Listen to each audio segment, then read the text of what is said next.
यदि आज मेरा मैकेनिज्म दुनिया का सबसे अच्छा मैकेनिज्म है, इट डज नॉट गारंटी कि 1 साल के बाद भी वो मैकेनिज्म दुनिया का सबसे अच्छा मैकेनिज्म होगा। यदि मैं कंटिन्यूअसली उसे और बेहतर बनाने का प्रयास नहीं करता हूं, मैं इस बात को गारंटी से नहीं कह सकता कि ये मैकेनिज्म दुनिया का सबसे बेहतर मैकेनिज्म होगा। क्या मेरे साथ आप एग्री करेंगे? इसका मतलब ये होगा कि सिर्फ और सिर्फ प्रोसेस पे चल जाना ही काफी नहीं है, उसे और ज्यादा इंप्रूव करना पड़ेगा और ज्यादा बेहतर करना पड़ेगा। एग्री करते हैं? उसे और हमें बेहतर बनाने का प्रयास करना होगा। तो छोटी सी बात हम आपको ये कहना चाहते हैं, अभी प्रोसेस को यार और बेहतर बनाने की प्रक्रिया जो होती है वो कहलाती है बिजनेस प्रोसेस मैनेजमेंट। उसे हम क्या नाम देते हैं? बिजनेस प्रोसेस मैनेजमेंट या फिर बीपीएम। और मुझे एक बात और सोच के बता दें, बिजनेस प्रोसेस मैनेजमेंट क्या हमें मैनुअली करना चाहिए, या यदि आईटी भी उसमें हमें हेल्प करे, मींस यदि हम उसमें टेक्नोलॉजी का इस्तेमाल कर पाए, वो ज्यादा अच्छा है। तो बात ऑब्वियस सी बात है, अगर आप मैनुअली करेंगे समय ज्यादा लगेगा, पैसा ज्यादा लगेगा, एफिशिएंसी कम होगी। अगर आप आईटी यूज करके बीपीएम करेंगे तो वो बीपीएम ज्यादा बेहतर होगा। तो मैं तो आपको सिर्फ और सिर्फ आपके चैप्टर का जो नाम है वो समझाने का प्रयास कर रहा था। देखिए चैप्टर का नाम क्या है? Business process management and IT. मतलब इस वाले चैप्टर में हम आपके साथ क्या पढ़ने वाले हैं कि सर जी हमें पहले फंक्शन से प्रोसेस की तरफ जाना चाहिए, फिर उस प्रोसेस को और ज्यादा बेहतर बनाना चाहिए, मतलब बीपीएम। और वो बीपीएम कैसे करना चाहिए? With the help of information technology. तो एक एक करके हम आपके साथ प्रोसीड करते जाएंगे। तो निकाल लिया और हमने क्या देखा? Business process constitutes a set of activities और टास्क। मतलब बिजनेस प्रोसेस में कुछ एक्टिविटीज या टास्क इन्वॉल्व होती हैं जो कि कोऑर्डिनेशन में परफॉर्म की जाती हैं। अगर आप उन्हें कोऑर्डिनेशन में परफॉर्म कर लेते हैं तो आप एक बिजनेस गोल या फिर ऑब्जेक्टिव रियलाइज कर लेंगे। जैसे फॉर एग्जांपल सैलरी की पेमेंट। तो सैलरी की पेमेंट का जो प्रोसेस है वो मेरा क्या बन गया? बिजनेस प्रोसेस, जहां पे बहुत सारी एक्टिविटीज एक साथ परफॉर्म की जाती हैं ताकि हम सैलरी की पेमेंट कर सके, बिजनेस का गोल अचीव कर सके। एग्री करते हैं? आपको प्रोसेस की Each business process is connected का मतलब होता है स्टार्ट होना, शुरू होना by a single organization, but it may interact with the business process performed by other organizations as per the needs and requirements of the organization। ठीक बात है? तो पहले इसको लिखना है, फिर से हम आपके साथ देखेंगे कि सर जी ये है क्या। ध्यान से मेरी बात को सुनिएगा। इट्स एक कंपनी है जिसका नाम है मारुति सुजुकी इंडिया लिमिटेड, और एक कंपनी जिसका नाम है फिएट, FIAT ऐसे कुछ नाम है fiat. Maruti Suzuki India limited ना व्हीकल्स बनाती है भारत देश में। बट आपको जान के हैरानी होगी कि मारुति सुजुकी इंडिया लिमिटेड जो इंजन इस्तेमाल करती है डियर, वो इंजन जनरली फिएट बनाता है। वो इंजन कौन बनाता है? फिएट। इसका मतलब ये हुआ कि Maruti Suzuki India limited engine किसका यूज करती है? फिएट का। इलेक्ट्रिसिटी टायर किसका इस्तेमाल करती है? अपोलो का या फिर MRF का। टायर किसका इस्तेमाल करती है? अपोलो का या फिर MRF का। अब मेरा एक छोटा सा सवाल है आपसे, एक छोटा सा सवाल है, मेरी बात को ध्यान दीजिएगा। मारुति सुजुकी इंडिया लिमिटेड ने अपने किसी व्हीकल का को प्रोसेस बेस पे बनाना शुरू कर दिया, मतलब अब उसका वो प्रोसेस ओरिएंटेड स्ट्रक्चर बनाना शुरू कर दिया, जो पहले कैसा था? फंक्शन बेस्ड था। तो मुझे बात सोच के बताएंगे, क्या मारुति को इसकी जानकारी फिएट को और अपोलो या फिर MRF को भी देनी पड़ सकती है? सर जी क्यों? लेट्स से प्रोसेस में जाने की वजह से इस व्हीकल के डायमेंशन में, साइज में कोई अंतर आ जाता है, और इसकी जानकारी यदि फिएट को या अपोलो या MRF को नहीं होती, तो क्या फिएट जो इंजन बनाएगा या अपोलो या MRF जो टायर्स बनाएंगे वो क्या इसमें फिट बैठ पाएंगे, कंफर्टेबल हो पाएंगे? नहीं हो पाएंगे। इसका मतलब MSIL जो बिजनेस प्रोसेस शुरू करेगा उसको साथ में किसको इन्वॉल्व करना पड़ेगा? फिएट को और MRF को। मतलब बिजनेस प्रोसेस इनेक्ट किसने किया था? मारुति सुजुकी इंडिया लिमिटेड ने। बट ये किसके साथ इंटरेक्ट हो जाएगा? Business process of Fiat as well as business process of MRF। क्या मेरी बात समझ पाए? और सर जी क्या 100% केसेस में ऐसा होगा, या ये नीड्स के रिक्वायरमेंट के हिसाब से होगा? नीड्स या फिर रिक्वायरमेंट के हिसाब से होगा। सो टेक सम टाइम, एक बार जो आपने लिखा है एक बार से फिर से पढ़ लें। Each business process is connected by a single organisation, but it may interact with the business process performed by other organisations as per the needs and requirement of the organisation. So take some time, एक बार से लिख लें। आज के इस highly dynamic और uncertain world में जो कंपनीज है डियर, वो फंक्शन बेस्ड सिस्टम से कहां मूव करती जा रही है? प्रोसेस बेस्ड सिस्टम की तरफ मूव करती जा रही है। ठीक बात है, चलिए आगे लिखिएगा। In this highly dynamic and uncertain world, there is huge departure from function-based system to process-based system. Between functional and process organization are as follows। मतलब फंक्शनल और प्रोसेस ऑर्गेनाइजेशन के बीच में जो प्रमुख अंतर है डियर, वो कुछ इस प्रकार से है। मतलब किस बेसिस पे हम ये आपके साथ डिफरेंसेस देख रहे हैं? एक तरफ लिख रहे हैं फंक्शनल ऑर्गेनाइजेशन,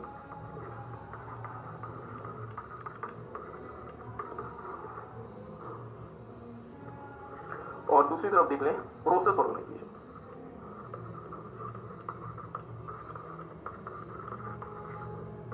एक बार शुरू करें फिर, क्या कह रहे हैं? ओके, हाँ, ये इन्होंने कहा कि सर हमारे कहने से आप मान थोड़ में जाओगे। ठीक बात है, लिखेंगे वर्क यूनिट। ध्यान दीजिएगा, वर्क यूनिट मतलब काम करने का तरीका। तो फंक्शनल में हम एक डिपार्टमेंट के बेसिस पे काम करते हैं कि सर जी एक डिपार्टमेंट से अपना काम करेगा, बाकी उससे किसी से कोई लेना देना नहीं है। तो ये हमारा जो वर्क यूनिट यहाँ पे डिपार्टमेंट है। पर प्रोसेस में हम डिपार्टमेंट स्पेसिफिक काम नहीं करते, हम टीम के फॉर्म में काम करते हैं। जैसे यदि आपको सैलरी की पेमेंट करनी है तो 4 अलग अलग डिपार्टमेंट के लोग आएंगे, एक टीम बनेगी, फिर वो टीम काम करेगी। ओके, दूसरा लिखेंगे की फिगर, मतलब मुख्य व्यक्ति कौन। तो आपको पता है कि फंक्शनल में मुख्य व्यक्ति कौन होता है, फंक्शनल मैनेजर होता है जो कि फंक्शन को मैनेज करता है। बट इंटरेस्टिंग बात यह है डियर कि प्रोसेस ऑर्गेनाइजेशन जो होते हैं हमारे, या ओके फंक्शन ऑर्गेनाइजेशन, एक काम कीजिएगा थोड़ा सा, ये ऑर्गेनाइजेशन है, ऑर्गेनाइजेशन नहीं है, तो कृपया थोड़ा सा ध्यान दीजिएगा। ओके, तो फंक्शन जो हमारा ऑर्गेनाइजेशन है उसमें जो हमारा फंक्शन मैनेजर होता है। पर सर एक बात सोच के बताएंगे, लेट्स से हमने 4 लोगों का एक हमने टीम बना दी और उनको हमने ये काम दे दिया कि आप लोगों को मिलकर क्या करना है, आप लोगों को मिलकर सैलरी की पेमेंट करवानी। तो क्या 4 लोगों को आपस में कोऑर्डिनेट, कोऑपरेट और आपस में कम्युनिकेट करना पड़ेगा? हाँ सर जी। बट इनमें फिर से वो ईगो वाली इशू ना आ जाए, इसके लिए हमने एंड टू एंड रिस्पांसिबिलिटी भी डाल दी और हमें फिर एक इन्फ्लुएंसिव प्रोसेस ओनर बैठाना पड़ेगा जो कि इन 4 लोगों को कंट्रोल कर सके, इन्फ्लुएंस कर सके। तो यहाँ पे प्रोसेस ऑर्गेनाइजेशन में हमारे पास जो प्रोसेस ओनर होता है वो हमारा की फिगर होता है जो कि उस प्रोसेस के लिए जिम्मेदार होता है। और लेट्स से इस प्रोसेस के संदर्भ में यदि किसी और अधिकारी से हमें कोई काम चाहिए तो इनके बीच में कोऑर्डिनेशन करता है प्रोसेस ओनर। तो यहाँ पे हमारा की फिगर कौन होता है डियर? Process owner. ओके, तीसरा लिखेंगे ऑप्टिमाइजेशन। ऑप्टिमाइजेशन का मतलब होता है बेहतर बनाना। फंक्शनल ऑर्गेनाइजेशन भी अच्छा होता है, मैं इससे इनकार नहीं कर रहा, बट फंक्शनल ऑर्गेनाइजेशन का जो ऑप्टिमाइजेशन का तरीका होता है वो अपने स्पेसिफिक फंक्शन को बेहतर बनाने की बात करता है, मतलब function specific.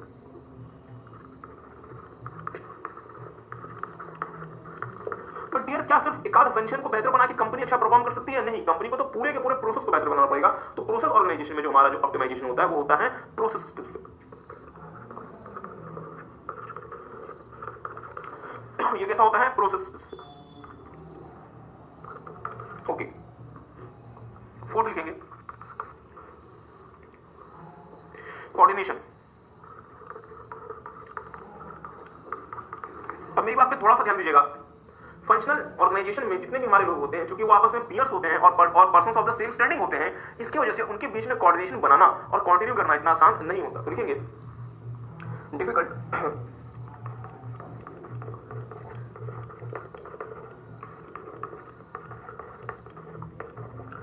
Okay, difficult to build and maintain, और यहाँ पे easy to build and maintain.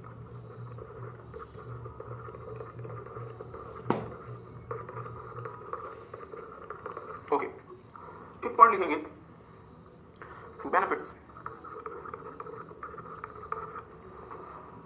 तो फंक्शन के क्या क्या बेनिफिट्स होते हैं? सर जी, पहला बेनिफिट होता है focus on functional excellence. Focus on, लिखेंगे फोकस ऑन फंक्शनल एक्सीलेंस।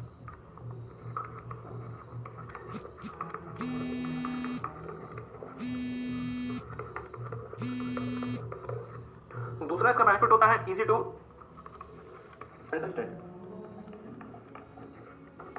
और तीसरा इसका बेनिफिट होता है easy to implement.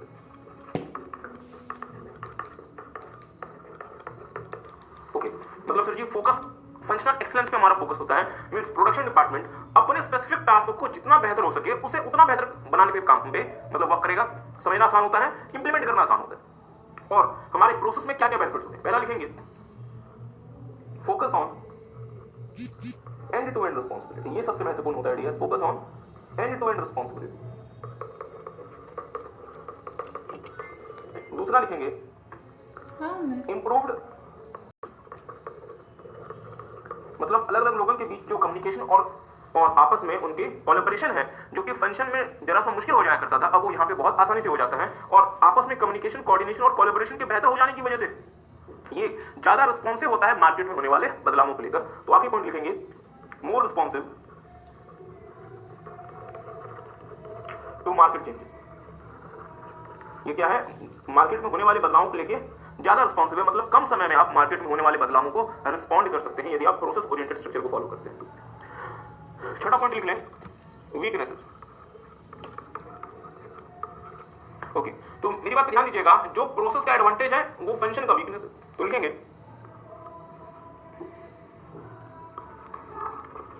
Lack of communication and collaboration,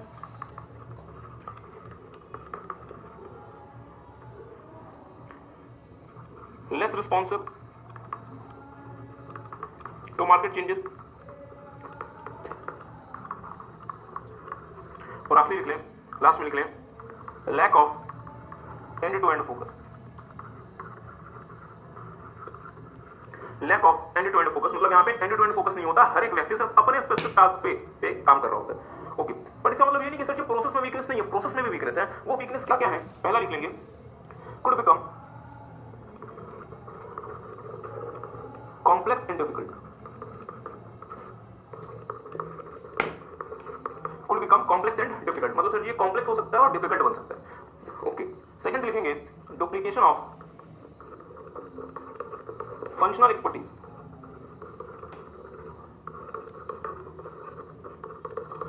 ये दो पॉइंट्स बहुत महत्वपूर्ण है, टेक सम टाइम, पहले से लिख लें, इसके बाद हम आपके साथ देखेंगे कि ये दोनों क्या है। चलिए लिख रहे हैं, आप क्या कह रहे हैं? हाँ, more responsive to market, strategic value,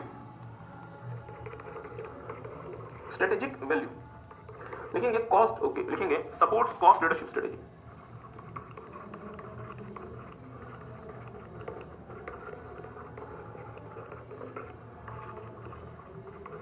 और यहां लिखेंगे supports differentiation strategy,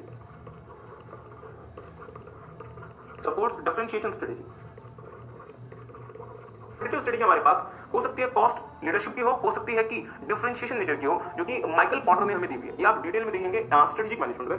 cost leadership strategy ये कहती है कि यदि मैं मार्केट में कॉम्पीट कर रहा हूं तो मेरा जो कॉस्ट होगा या मेरी जो कॉस्ट ऑफ ऑपरेशन होगी वो मार्केट में सबसे कम होगी, ताकि मैं अपने कॉम्पिटिटर के मुकाबले एक स्ट्रेटेजिक एडवांटेज गेन करूं। सर जी अजीब सी बात है, समझ नहीं आया, बहुत ध्यान से मेरी बात को समझने का प्रयास कीजिएगा। अब मान लीजिए कि यदि मैं एप्पल का आईफोन खरीदता हूं तो एप्पल ये कहता है कि ये मार्केट में सबसे सस्ता फोन है, या एप्पल ये कहता है कि इसके फीचर्स ऐसे हैं जो मार्केट में कहीं नहीं। सर जी एप्पल तो ये कहता है कि इसके फीचर्स ऐसे हैं जो मार्केट में कहीं नहीं है, मतलब एप्पल कॉस्ट लीडरशिप स्ट्रेटेजी को ऐसे फॉलो नहीं कर रहा। एप्पल क्या कर रहा है, डिफरेंशिएशन स्ट्रेटेजी को फॉलो कर रहा है। मींस वो अपने प्रोडक्ट में ऐसे फीचर्स और ऐसे एट्रीब्यूट्स डाल रहा है जो कि मार्केट में नहीं है, और इसकी वजह से एप्पल अपने प्रोडक्ट्स के लिए ज्यादा प्राइस चार्ज कर सकता है। एग्री करते हैं? अगर आप चाहते हैं कि आपकी कंपनी में डिफरेंशिएशन स्ट्रेटेजी फॉलो की जाए तो उसके लिए बहुत जरूरी है कि आपकी कंपनी प्रोसेस ओरिएंटेड हो। मतलब प्रोसेस ओरिएंटेड मतलब जहां पे आप एक टीम बना के सारा का सारा काम करेंगे, न कि फंक्शन स्पेसिफिक हो। फंक्शन स्पेसिफिक जो स्ट्रेटेजी होती है डियर, वो आपको डिफरेंशिएशन में सपोर्ट नहीं करती। हाँ, क्योंकि आप अपने स्पेसिफिक फंक्शन को ऑप्टिमाइज कर सकते हैं, उसे बहुत अच्छा बना सकते हैं। इसका इंपैक्ट ये होगा कि आप किसी भी चीज को बहुत कम खर्चे में प्रोड्यूस कर सकते हैं। मींस आप बहुत अच्छे तरीके से कॉस्ट लीडरशिप स्ट्रेटेजी को फॉलो कर सकते हैं। तो यदि एग्जाम में क्वेश्चन आता है कि ए लिमिटेड को डिफरेंशिएशन स्ट्रेटेजी अपनानी है तो ए लिमिटेड के लिए फंक्शन स्पेसिफिक स्ट्रक्चर ज्यादा सुटेबल है या प्रोसेस स्पेसिफिक स्ट्रक्चर ज्यादा सुटेबल है, आपका आंसर क्या होगा? क्योंकि मैं फिर से बोलता हूं, मान लीजिए एग्जाम में क्वेश्चन आता है कि एबीसी लिमिटेड को फ्यूचर में, एबीसी लिमिटेड को फ्यूचर में क्या करना है, उन्हें इस्तेमाल करनी है डियर डिफरेंशिएशन स्ट्रेटेजी। तो उनके लिए बेस्ट सूटेड क्या होगा, प्रोसेस बेस्ड स्ट्रक्चर या फिर function based structure? Process based structure, क्योंकि अगर आपको डिफरेंशिएशन करना है, अगर आपको और लोगों के मुकाबले किसी अलग तरीके का फीचर या एट्रीब्यूट चाहिए, तो आपको डियर एक ऐसा मैकेनिज्म चाहिए जो बहुत ज्यादा रिस्पॉन्सिव हो, जो बहुत अच्छे से आपस में कम्युनिकेट कर सके, कोऑर्डिनेट कर सके, कोलैबोरेट कर सके। अगर आपके पास ऐसा जो फीचर होगा, अगर आपके पास ऐसा सिस्टम होगा, तो ही आप मार्केट में डिफरेंशिएशन कर सकते हैं अपने कॉम्पिटिटर्स के मुकाबले। बट यदि आप कॉस्ट लीडरशिप में अगर आपका काम चल जाता है तो फिर आपके लिए फंक्शन स्ट्रक्चर भी सफिशिएंट है, आप वो भी फॉलो कर सकते हैं। आई होप आपको बात समझ आई। ओके, आगे देखिएगा business. After these topics, we have to learn about process, different type of process. ठीक है, इंस्टीट्यूट ने हमें 4 प्रोसेस दिए हैं। First one is your accounting process. Accounting process में क्या होगा, source document, general, ledger, ledger से बनेगा ट्रायल बैलेंस, ट्रायल बैलेंस से एडजस्टमेंट्स, एडजस्टमेंट से एडजस्टेड ट्रायल बैलेंस, फिर क्लोजिंग एंट्री और फिनेंशियल स्टेटमेंट। ठीक है, फिर इसी तरह हम देखेंगे सेल्स का प्रोसेस, उसको हम ऑर्डर टू कैश भी बोलते हैं। इसमें कस्टमर ऑर्डर करता है, देन रिकॉर्डिंग, फिर pick release, shipping, invoice, receipt, reconciliation. ठीक है, इसके बाद हमारा है परचेज, इसे अपन प्रोक्यूर टू पे भी बोलते हैं। Now first one is your purchase requisition. First step is your purchase requisition, then request for quotation, purchase order, receipts and payment, और उसके बाद लास्ट आता है हमारा फिनेंस प्रोसेस।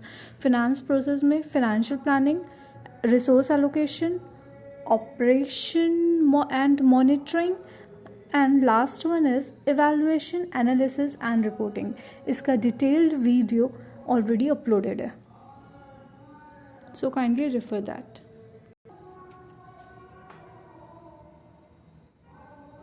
आपने ऑलरेडी देखा होगा इस बात पे, आपको ऑलरेडी ये बात पता है। हमने कहा क्या कि सर जी हमें यदि हम फंक्शन बेस्ड सिस्टम पे काम कर रहे हैं, बहुत ध्यान से मेरी बात को सुनिएगा, यदि हम फंक्शन बेस्ड सिस्टम पे काम कर रहे हैं तो जमाने के साथ साथ हमें फंक्शन बेस्ड सिस्टम से प्रोसेस बेस्ड सिस्टम की तरफ जाना चाहिए। पर क्या सोचिए, प्रोसेस बेस्ड सिस्टम में जाके ही काम चल जाएगा या उस प्रोसेस को और बेहतर बनाना पड़ेगा, और बेहतर बनाना पड़ेगा। प्रोसेस को और बेहतर बनाने की प्रक्रिया जो होती है वो कहलाती है बिजनेस प्रोसेस मैनेजमेंट, मतलब अपने बिजनेस प्रोसेस को और बेहतर बनाना और इंप्रूव करना। इसके लिए आपको क्या चाहिए, बिजनेस प्रोसेस मैनेजमेंट। अब मेरी बात पे थोड़ा सा ध्यान दीजिएगा, मेरी बात पे थोड़ा सा ध्यान दीजिएगा, बहुत ध्यान से मेरी बात को सुनिएगा। कुछ भी नोट नहीं करना, जहां भी कुछ भी नोट करना होता है हम आपको ऑलरेडी सब कुछ नोट करवाते हैं, तो ऐसे तो इसका मतलब ये नहीं है डियर कि हम आपको लिखवाते नहीं, हम आपको लिखवाते भी देखेंगे। लेट्स से ये मेरा बिजनेस है, इसको क्या अचीव करना है, ऑब्जेक्टिव। इसे क्या अचीव करना है, ऑब्जेक्टिव। अब लेट्स से ये हमारा प्रोसेस है, ये हमारा प्रोसेस है। लेट्स से हमारा प्रोसेस है डियर ऑर्डर टू कैश। ये हमारा प्रोसेस कैसा है, ऑर्डर टू कैश। अभी हमने आपके साथ ऑर्डर टू कैश प्रोसेस देखा है। ऑर्डर टू कैश प्रोसेस में क्या क्या चीजें होती थी, सबसे पहले कस्टमर का ऑर्डर आएगा, उसे हम रिकॉर्ड करेंगे, पिक रिलीज होगा, इनवॉइसिंग होगी, ओके पिक रिलीज होगा, उसके बाद बहुत अच्छा, उसके बाद शिपिंग होगी, इनवॉइसिंग होगी, पेमेंट आएगा, उसकी रिकॉर्डिंग होगी और फाइनली रिकंसिलिएशन। हमने ऑर्डर टू कैश का प्रोसेस तो बना दिया, हमने ऑर्डर टू कैश का प्रोसेस तो बना दिया और इसे हम डियर इस लेवल पे लेके जाना चाहते हैं, मतलब हम इसे इंप्रूव करना चाहते हैं। क्योंकि हमें ये लगता है कि हमारा जो ऑर्डर टू कैश प्रोसेस है वो इंडस्ट्री में वीक है, मींस हमारे जो कॉम्पिटिटर्स हैं उनका जो ऑर्डर टू कैश प्रोसेस है वो हमसे ज्यादा बेहतर है, इसलिए हम इसे इस लेवल पे लेके जाना चाहते हैं। बहुत ध्यान से मेरी बात को सुनिएगा, यदि मुझे अपना ऑब्जेक्टिव अचीव करना है तो मुझे ऑर्डर टू कैश प्रोसेस को क्या करना पड़ेगा, इंप्रूव करना पड़ेगा। तो मेरा एक छोटा सा सवाल है, अगर आपको अपना ऑर्डर टू कैश प्रोसेस इस लेवल से इस लेवल पे लेके जाना है, मींस इंप्रूव करना है, तो क्या ये इंप्रूवमेंट आपको यदि करनी है तो ये इंप्रूवमेंट कैसे होगी, सर जी ये इंप्रूवमेंट कैसे होगी? इस इंप्रूवमेंट के लिए आपको हो सकता है कि बाहर से लोगों को बुलाना पड़े, मींस एक्सपर्ट से सलाह लेनी पड़े, हो सकता है आपको आईटी का इस्तेमाल करना पड़े, हो सकता है आपको तरह तरह की चीजें करनी पड़े, मतलब बहुत सारा पैसा लगेगा, बहुत सारा टाइम लगेगा, बहुत सारा एफर्ट लगेगा। मींस आपको ये पैसा, टाइम और एफर्ट इसको क्या करना पड़ेगा, अरेंज करना पड़ेगा, मतलब इसे मैनेज करना पड़ेगा। मींस पैसा कहां से आएगा वो भी मैनेज करें, एफर्ट कौन करेगा वो भी मैनेज करें, टाइम कैसे निकलेगा वो भी मैनेज करें। ठीक बात है। लेट्स से दुनिया भर की परेशानियां झेल के, दुनिया भर का पैसा खर्च करके, एफर्ट लगा के, टाइम लगा के आप अपने प्रोसेस को यहां से लेके यहां चले गए, बट मेरा एक छोटा सा सवाल है, आप क्या चाहेंगे, ये प्रोसेस यहां बरकरार रहे या ये दोबारा से डाउन हो जाए? सर जी वो प्रोसेस हमारा जहां पे हम लेके गए हैं वहां पे बरकरार रहे, वहां पे हम उसे कंट्रोल करेंगे। बहुत ध्यान से मेरी बात को सुनिएगा, हम इस प्रोसेस को इस लेवल पे क्या करेंगे, कंट्रोल करेंगे। मतलब ये प्रोसेस हमारा चाहे तो और ऊपर हो, नीचे ना चला जाए, मतलब ये हमारा बेसिकली क्या हो, डाउनवर्ड ना जाए। इसलिए हमें अपने प्रोसेस को जिसको हम इंप्रूव कर लेते हैं बाय मैनेजिंग रिसोर्सेज, हमें उस लेवल पे उसे कंट्रोल करना पड़ता है। क्या ये बात आप समझ पाए? तो बीपीएम क्या होता है डियर, बीपीएम वो प्रक्रिया होती है जिसके थ्रू आप अपने प्रोसेस को इंप्रूव करना चाहते हैं। इंप्रूव करने के लिए आप रिसोर्सेज को मैनेज करते हैं और फाइनली एक बार जब आपका प्रोसेस मैनेज हो जाता है तो आप उसे उस लेवल पे कंट्रोल करना चाहते हैं। तो हम इसे क्या नाम देंगे, business process management. I hope आपको बात समझ आई। टेक सम टाइम, मेरे साथ साथ देखेंगे।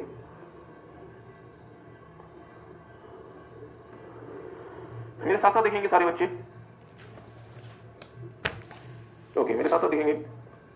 सर जी क्या, okay BPM is defined as, अब ये भी आपको डियर वर्ड टू वर्ड याद होना चाहिए।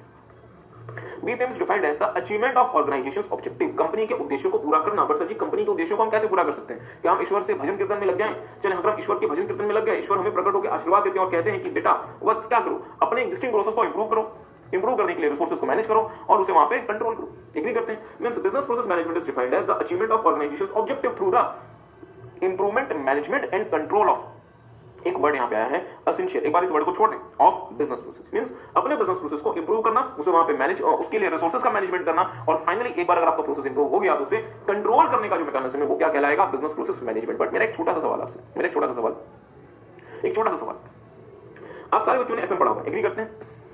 मेरा एक छोटा सा सवाल, क्या फाइनेंस कंपनी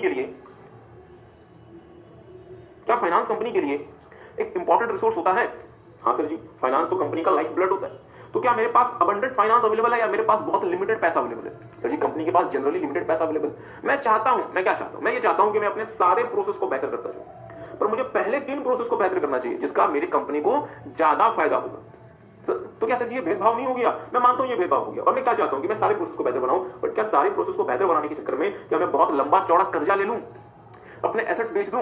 या सर जी पहले उन प्रोसेसेस को तो बेहतर बना लो जो कंपनी के लिए क्या है, एसेंशियल है, जो कंपनी के लिए यार एसेंशियल है। उसके बाद जब वो प्रोसेस बेहतर बन गए तो उसके बाद बाकी प्रोसेसेस को भी बेहतर बना लेना किसने मना किया? क्या मेरे साथ कोई एग्री करेगा?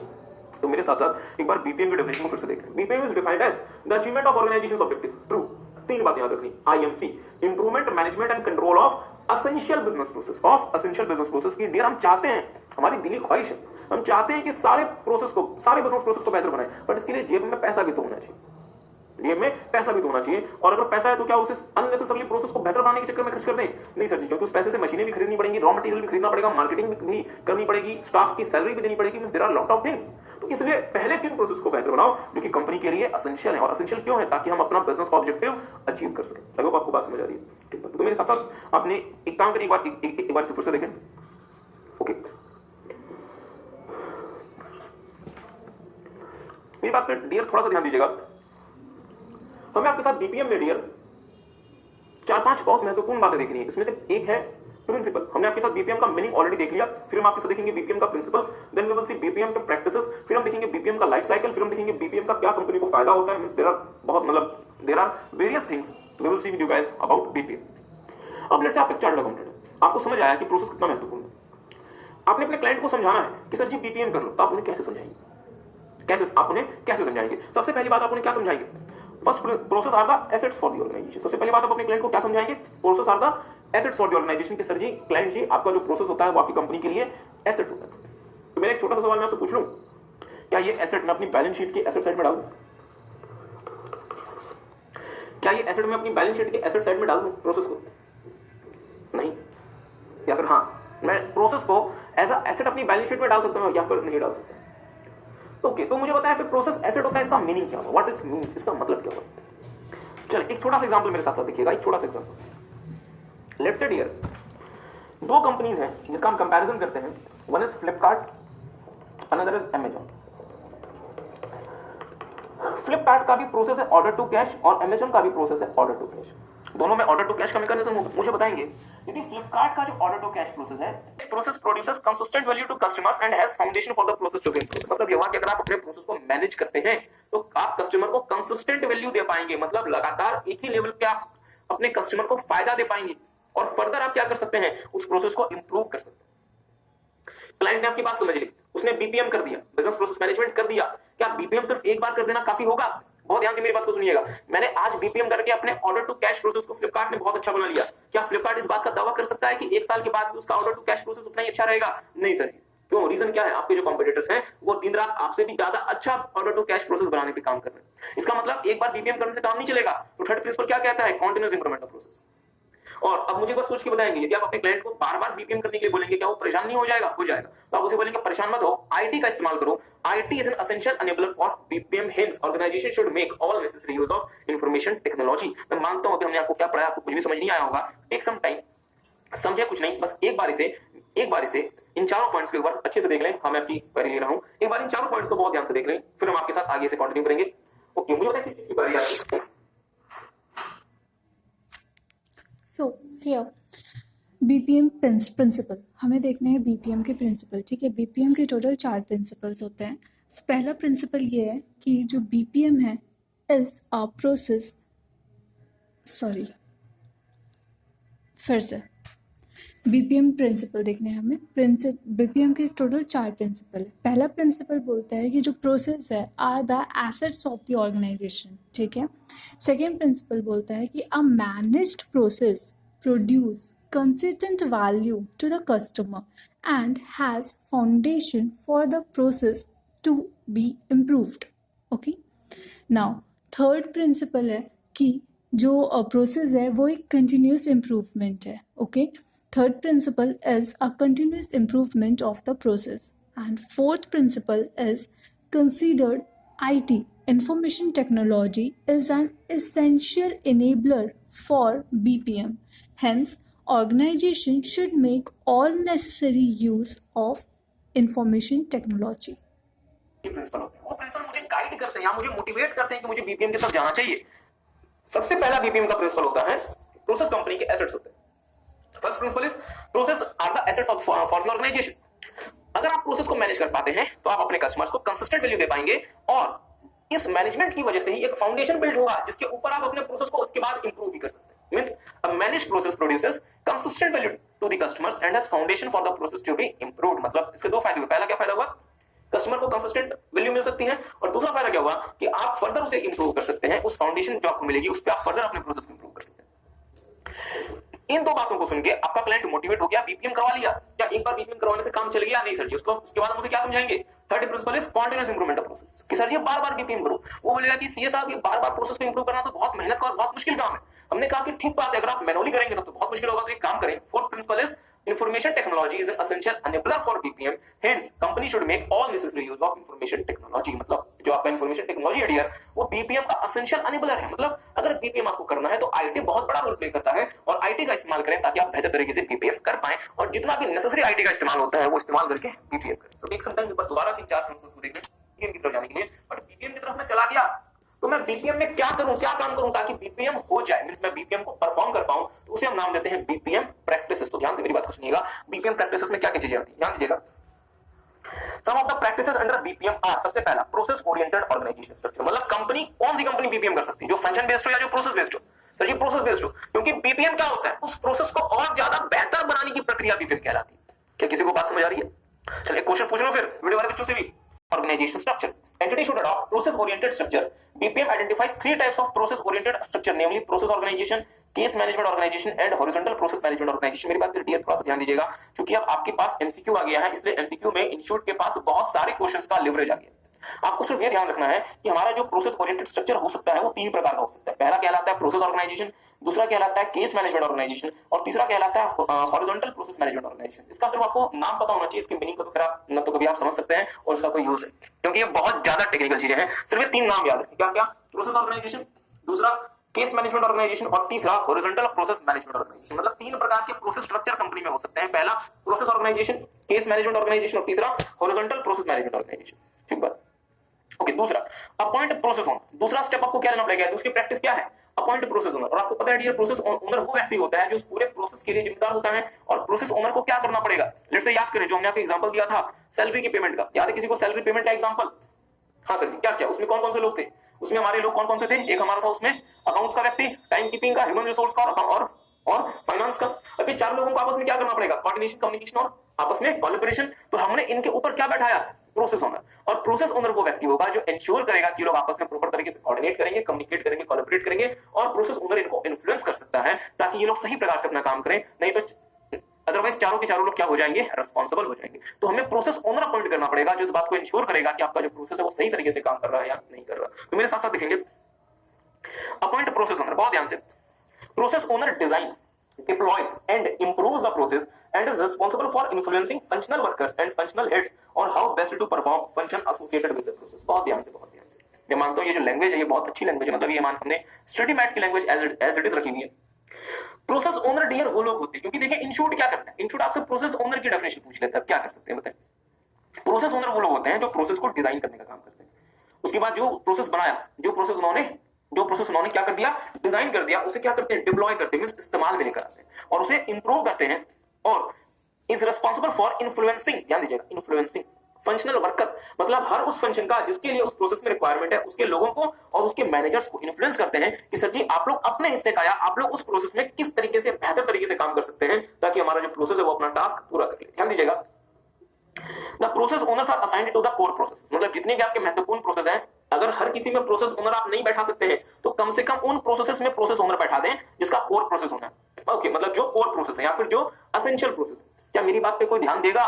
ओके, आप मेरी बात पर ध्यान दे रहे हैं। मुझे पता है बीपीएम क्या सारे प्रोसेस का करते हैं, एसेंशियल प्रोसेस का करते हैं, एसेंशियल प्रोसेस का। तो जिस भी प्रोसेस का बीपीएम करना है, मतलब जो भी एसेंशियल प्रोसेस है जिसका बीपीएम करना है, उसके लिए आपको क्या लगाना पड़ेगा, प्रोसेस ओनर। इसका मतलब प्रोसेस ओनर किसके लिए असाइन करते हैं, कोर प्रोसेस या फिर एसेंशियल प्रोसेस के हम प्रोसेस ओनर अपॉइंट करते हैं। आगे देखिए, The process owner should be a senior member of the organization who has the power to influence other members। Means process owner आपको ऐसे नहीं कि आप किसी को भी प्रोसेस ओनर बना दें। जनरली प्रोसेस ओनर एक सीनियर व्यक्ति होता है जो कि बाकी लोगों को इन्फ्लुएंस कर सकता है ताकि वो लोग अपने अपने हिस्से का काम सही प्रकार से करें और ताकि पूरे का पूरा जो हमारा प्रोसेस है वो अपना टास्क अचीव कर सके। सो टेक सम टाइम, मेरे साथ साथ देख लें।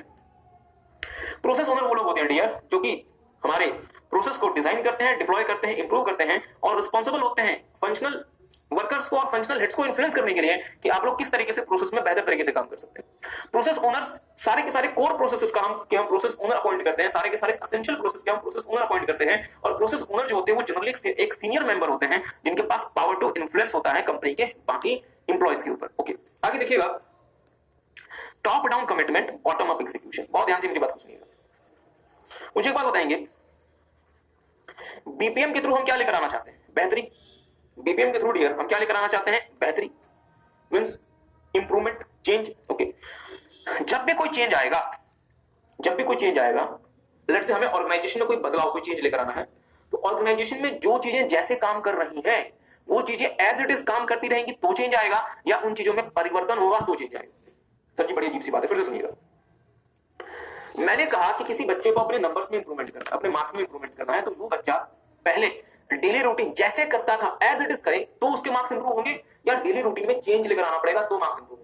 सर बट ऑब्वियस सी बात है, डेली रूटीन में चेंज लाना पड़ेगा तो मार्क्स इंप्रूव होंगे ना। यदि मैं जो काम जैसे कर रहा था अगर मैं उस काम को एज इट इज करते रहूंगा तो चेंज कैसे आएगा? तो मेरा आपसे छोटा सा सवाल है, ध्यान दीजिएगा। यदि मैं कंपनी में बीपीएम करना चाहता हूं, मतलब मैं कंपनी में यदि बेहतरी लेकर आना चाहता हूं, तो जो काम मैं जैसे कर रहा था बेहतरी वैसे आएगी, या मुझे कंपनी में परिवर्तन करना पड़ेगा? मुझे कंपनी में परिवर्तन करना पड़ेगा, मुझे कंपनी में चेंज लेकर आना पड़ेगा। और डियर ह्यूमन नेचर होता है जो चेंज को रेजिस्ट करता है, चेंज को रोकता है, क्योंकि हमें बीइंग अ ह्यूमन, हमारी जो साइकोलॉजी होती है वो इस तरीके की हमारी साइकोलॉजी है कि जब भी कोई चेंज आता है हमें ये लगता है कि ये चेंज हमारे खिलाफ होने वाला है, या इस चेंज से हमें नुकसान होने वाला है। ठीक बात है। तो आपको पता है डियर कंपनी कुछ ऐसी होती है, 3 उसके लेयर होते हैं।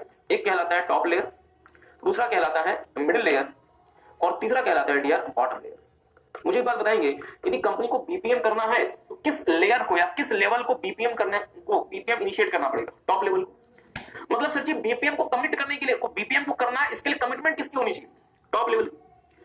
ठीक बात है। तो लेट्स से मैं कंपनी का सीईओ, मैंने रात को सोच लिया कि मुझे बीपीएम करना है, अगले दिन मैं कंपनी में गया, बीपीएम को इन्फोर्स कर दिया, मतलब बीपीएम को अपनी कंपनी में बाय फोर्स लगाना शुरू कर दिया। मुझे बताएं, यदि मैं बीपीएम को बाय फोर्स अपनी कंपनी में लगाऊंगा तो इंप्लॉइज द्वारा जो रेजिस्टेंस है वो बढ़ेगी या कम हो जाएगी? बट ऑब्वियसली बात सर बढ़ जाएगी, क्योंकि वो बाय फोर्स आप बीपीएम लगा रहे हो। रेजिस्टेंस कब कम होगी? जब आप उनको साथ लेके बीपीएम करोगे, जब उनको साथ लेके बीपीएम करोगे। मतलब इसका मतलब क्या हुआ कि अगर आपको बीपीएम करना है तो सबसे ज्यादा कमिटमेंट किसको दिखानी पड़ेगी? टॉप लेवल को। बट सर जी बाकी लेवल्स पे बीपीएम को फोर्स मत करो, इनको अपने साथ रखो। मतलब जब बीपीएम का एग्जीक्यूशन होगा, ध्यान दीजिएगा, तो वो एग्जीक्यूशन कैसे होगा? बॉटम। मींस सबसे पहले ऑपरेशनल लेवल, उसके बाद मैनेजमेंट लेवल, और फाइनली टॉप लेवल तो फिर बीपीएम के लिए रेडी नहीं है। मींस आपको ऑपरेशनल लेवल से बीपीएम का एग्जीक्यूशन करना पड़ेगा। मींस आप ऑपरेशनल लेवल पे बीपीएम फोर्स नहीं करोगे, एनफोर्स नहीं करोगे, इनको साथ मिला के बीपीएम करोगे, ताकि जो रेजिस्टेंस का लेवल है वो बहुत ज्यादा घट जाएगा, कम हो जाएगा। आई होप किसी को बात समझ आई। ठीक बात है। तो एक काम करेंगे, एक बार से देखेंगे, top down commitment, bottom up execution. Okay, bottom up execution, ये शायद बोल्ड होना रह गया, देखेंगे यहां, देखेंगे एक ही लाइन है, bottom up execution. Okay, BPM will work only when top management is committed to it. For execution, entity should have a bottom up approach. मतलब top up means आपका bottom level जो है वो execution में सबसे पहले आना चाहिए, then फिर इससे आप top level पे लेके जाएंगे। Otherwise अगर आप अपने bottom level पे BPM by force लगाएंगे या उनको बिना बताए अगर आप BPM लेकर आ जाएंगे तो रेजिस्टेंस बहुत ज्यादा होगी, जो कंपनी के लिए अच्छा नहीं है। ओके, चौथा, आईटी का इस्तेमाल करें प्रोसेस को मैनेज करने के लिए। तो खैर बट ऑब्वियसली बात है, use all necessary IT to manage process. पांचवा, कोलैबोरेट विद बिजनेस पार्टनर। मुझे बस सोच के बताएंगे, याद करें, हमने आपको मारुति सुजुकी का एग्जांपल दिया था। हमने कहा था मारुति सुजुकी जो है वो फिएट का इंजन लगाती है और अपोलो या फिर एमआरएफ के टायर्स लगाती है। तो क्या मारुति सिर्फ अपने प्रोसेस का बीपीएम कर ले, या अपने बिजनेस पार्टनर्स को भी बताए कि सर जी अब हम बीपीएम कर रहे हैं तो आप भी अपने प्रोडक्ट्स में ये चेंज कर लो? अदरवाइज क्या होगा, मैंने बीपीएम करके अपनी कार को किसी और तरीके से बनाना शुरू कर दिया, पर सर जी इंजन तो पहले की तरीके से बन रहा है। तो आपको क्या करना पड़ेगा, अपने बिजनेस पार्टनर को भी इन्वॉल्व करना पड़ेगा, शामिल करना पड़ेगा। अदरवाइज वो जो इंजन बनाएंगे या ये जो कंपनी जो मतलब व्हीकल जो ये मतलब टायर्स बनाएंगे आपस में मैच नहीं होंगे, कॉम्पिटेबल नहीं होंगे। ओके, मुझे बताएं बीपीएम कर देना काफी हुआ या बीपीएम को बार-बार करना पड़ेगा? मींस लगातार करना पड़ेगा। Continuous learning and process improvement, continuously train workforce and improve business process to survive in this high dynamic business environment. मेरी बात बेटिया ध्यान दीजिएगा, बीपीएम करने के हम आपके साथ 3 तरीके देखेंगे जिसको हम टूल्स ऑफ बीपीएम या फिर थ्योरीज ऑफ बीपीएम कहते हैं। एक का नाम है सिक्स सिग्मा, एक का नाम है टोटल क्वालिटी मैनेजमेंट, और एक का नाम है बिजनेस प्रोसेस री इंजीनियरिंग। बिजनेस प्रोसेस री इंजीनियरिंग थोड़ी देर में हम देखेंगे आपके साथ। 3 मेन तरीके होते हैं बीपीएम को करने के। क्या क्या? एक कहलाता है सिक्स सिग्मा, एक कहलाता है टोटल क्वालिटी मैनेजमेंट, और एक कहलाता है बिजनेस प्रोसेस री इंजीनियरिंग। तो कंपनी को अपने रिक्वायरमेंट के हिसाब से बीपीआर, टीक्यूएम या जो भी तरह का कंपनी इस्तेमाल करना चाहती है बीपीएम के लिए इस्तेमाल कर सकती है। तो ये कहलाता है बीपीएम प्रैक्टिस। तो टेक सम टाइम, एक बार इन 7 पॉइंट्स को ध्यान से पढ़ लें। हाँ, इसको याद रखने का भी हम आपको एक मतलब मैकेनिज्म बताएंगे, बट पहले से पढ़ लें।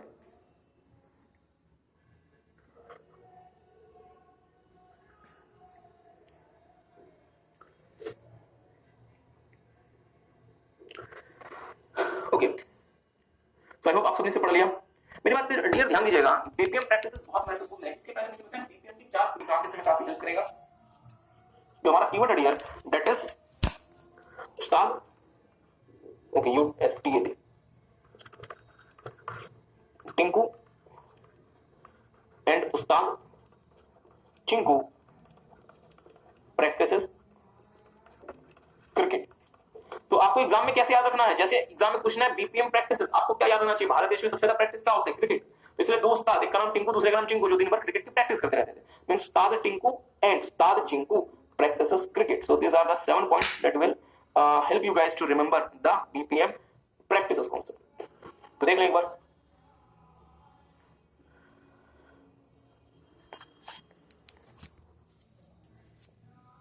Okay. BPM life cycle, also known as BPML cycle.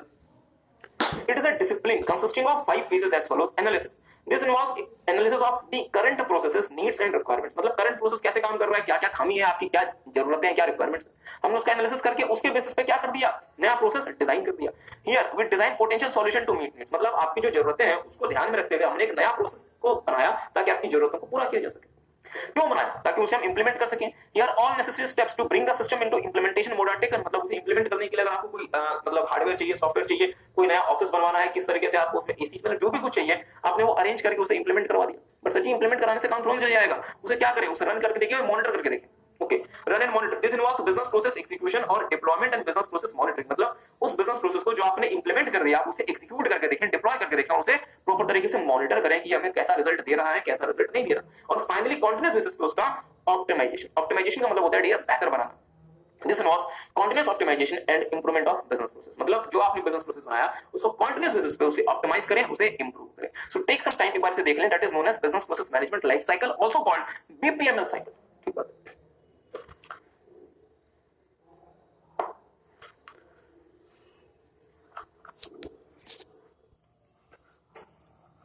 ज्यादा क्या प्रैक्टिस होती है, cricket. Ustad Tinku and Ustad Chinku practice cricket. ठीक बात है। यू का मतलब क्या हुआ, utilize six sigma BPR and other process improvement tools. तो कंपनी क्या करेगी, अपनी रिक्वायरमेंट के हिसाब से वो बीपीआर यूज कर सकती है, सिक्स सिग्मा यूज कर सकती है, टीक्यूएम यूज कर सकती है, या कंपनी को यदि अपना कोई तरीका बनाना है तो उसे इस्तेमाल कर सकती है। हाँ, बीपीआर टीक्यूएम सिक्स सिग्मा क्या होता है आपके साथ देखेंगे। टी का मतलब क्या था, top down commitment, bottom up execution. For BPM the top management should be committed and for implementation of BPM the company should have the bottom up approach. ठीक बात है। उस्ताद Tinku and appoint a process owner. The company should appoint the process owner for all the core processes. A process owner is the person who design, deploy and improve the process. जो process को design करता है, deploy करता है, improve करता है, and responsible for influencing functional workers and functional heads in performing their task. बस simple सी बात। Process owner should be a senior member of the organization who can influence the other persons. मतलब एक organisation का एक senior member होना चाहिए जो कि बाकियों को इन्फ्लुएंस कर सके। फिर यू का मतलब क्या था, use information technology to manage process. The company should make the all necessary use of information technology in the BPM process. Okay, Ustad Tinku and उस्ताद चिंकू का मतलब क्या था, collaborate with business partners for the business process management. The company should have the collaboration with all of its business partners. Practices cricket का मतलब क्या था, process oriented organization structure. Entity should have the process oriented structure. और ध्यान से मेरी बात को सुनिएगा, तीन प्रकार के process oriented structure होते हैं। एक का नाम होता है process organization, case management organization, horizontal process management organization। तो फिर भाई इन तीन नामों को ध्यान रखेंगे क्योंकि ये एमसीक्यू में पूछे जा सकते हैं। क्या क्या फिर से देख लीजिएगा, process organization, case management organization, horizontal process management organization. ठीक बात। और आखिरी में ओके प्रैक्टिसेस क्रिकेट। तो सी का मतलब क्या था, continuous learning and process improvement. The company should have the continuous learning and process improvement mechanism to survive in this highly dynamic world. ठीक बात। बीपीएम लाइफ साइकिल सबसे पहले क्या था, okay first thing was analysis of existing system, उसके हिसाब से needs और रिक्वायरमेंट्स। उन नीड्स और रिक्वायरमेंट्स को कंसीडर करते हुए हम क्या करेंगे, नया सिस्टम का डिजाइन। नए सिस्टम को डिजाइन करने के बाद हम उसे इंप्लीमेंट करेंगे और हर वो काम करेंगे जो कि इंप्लीमेंटेशन के लिए जरूरी है। फिर नए सिस्टम को हम रन करेंगे और उसे मॉनिटर करके देखेंगे। मतलब नए सिस्टम को हम क्या करेंगे, डिप्लॉय कर देंगे और उसकी मॉनिटरिंग करेंगे। और फाइनली ऑप्टिमाइज मतलब नए सिस्टम का continuous improvement and continuous optimization. ठीक बात है। ओके, तो अब हम डियर आपके साथ मूव कर रहे हैं थ्योरीज ऑफ प्रोसेस मैनेजमेंट। और बहुत ध्यान से मेरी बात सुनिएगा, theories of process management under BPM framework में business process reengineering and incremental process improvement methodology, Six Sigma and TQM are tools या फिर theories that can be used for process improvement। मतलब बीपीएम में तीन मुख्य प्रकार की थ्योरीज हैं। एक का नाम है बीपीआर जो कि रेडिकल नेचर की है, और दो आपकी है इंक्रीमेंटल नेचर की। कौन कौन, सिक्स सिग्मा और टीक्यूएम। ठीक बात, देखेंगे सिक्स सिग्मा बहुत ध्यान से, बहुत ध्यान से देखिएगा।